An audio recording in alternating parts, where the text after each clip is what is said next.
Alright guys, this is our first lesson of Unit 5. We're going to get into some systems of equations. And basically what this first paragraph is talking about, a system of equation is when you have more than just one equation. Okay? And you'll see we'll be using this with linear equations and inequalities. So when we have to solve more than one equation that have the same variables, so the same x and y's. And you'll see when we start doing these. So here's your basic definition.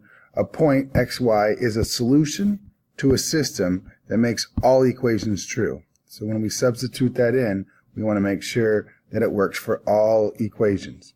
The solution set of a system is a collection of all points. So you might have multiple points that are a solution to the system.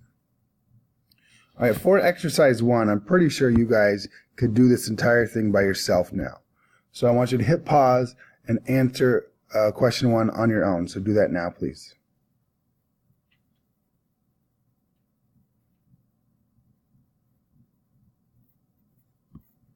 Okay, let's see how you did on this problem.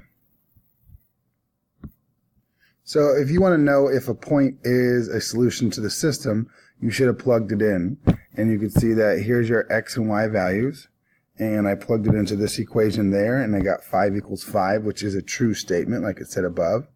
And this other equation's here. And again, I plugged in my y and x in the right spot and got that. So obviously, since it's true for both equations, then this is a solution to this system. Question B, on this one, it works out. But then when you try to put it in this one, you can see you get this false statement. So therefore, 2, 5 is not a solution to the system. So the point does not work for both equations. So that's why it's not a system, or not a solution, sorry. Okay, moving on. And again, hit pause or rewind if I go too fast. All right, now we're really going to try to solve the systems by graph. So again, I think you could do exercise 2 all by yourself. So I want you to try to do all parts of exercise 2. So hit pause first and only hit play once you've given it a try. So do that now.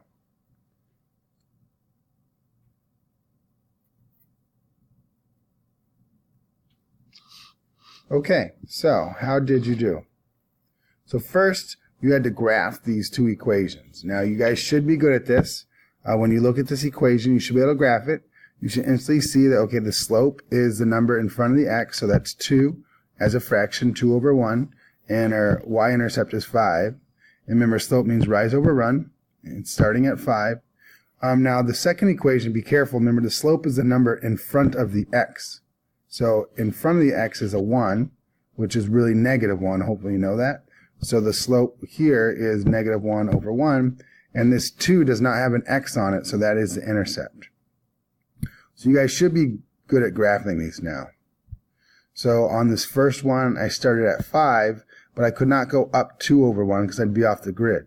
So when you start here, remember, you could do the opposite. Instead of going up 2 right 1, you could go down 2 left 1. You could see what I did all the way throughout that line. So there is the first equation.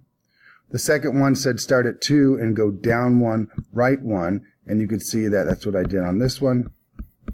And when we're doing systems with more than one equation, very important that you draw the line all the way across the grid. Because what we're doing is trying to find where they cross. And if you just draw 2 short lines like this, they would never cross. So make sure you draw your lines all the way across the grid. Also, something very important that I underlined here for you is you have to label each line. So anytime you have more than one line on a graph, you have to put the labels on it because we need to know which line goes with which equation. Some people put it at the end here off the graph like that. Some people just put it right next to a line like this. Either way doesn't matter. Try to make it where it doesn't get in the way of the information. So I like to put it off to the side like that if I can. So then when you solve this, we want to know what point is on both lines, because remember, every single one of these points is a solution to this line that we're touching. And that's what a line is. It's basically just a collection of a bunch of points. So this green point you can see is obviously on both lines, so it must make both equations true. So this intersection point would be the solution. And then we just wanted to see if it actually worked. So we plugged it in like we did at top. And when you do that, it actually comes out. So hopefully that went okay for you. And let's look at the next problem. All right, so we're just going to kind of go in what it means to graph and what points are right here. So what does it mean by the graph of equations? So a point xy lies on the graph of an equation if it makes the equation true. And I just made a little model. Like, so here's an equation. This point 1, 3, if I were to plug in x for 1, and you'd see it work out, and that would make it true. If I tried to put that point in the equation, I'd get a false statement. So this point is on that line when I draw it. This point would not be on that line. And that's basically what it's saying. And I did a little model down here. All it's saying is that a line is nothing but a bunch of points all together, and when you put those points really close, it forms a line. So every single point, even the ones in between that aren't, let's say, integers, are still solutions. So here's just little instructions that help out. So we'll fill these in with some missing words here. So to solve a systems of equation graphically, you find the intersection of the two graphs. Pretty simple.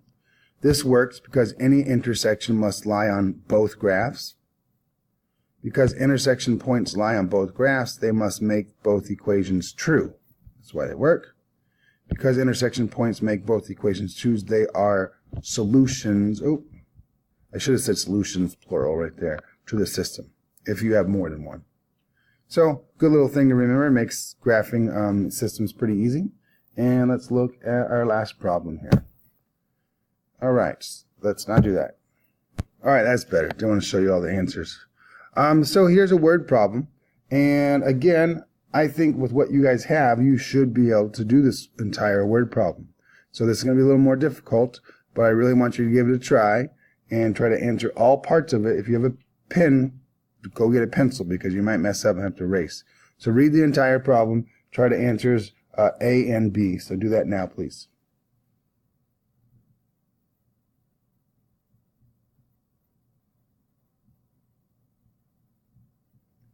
All right, let's see how you did on this problem.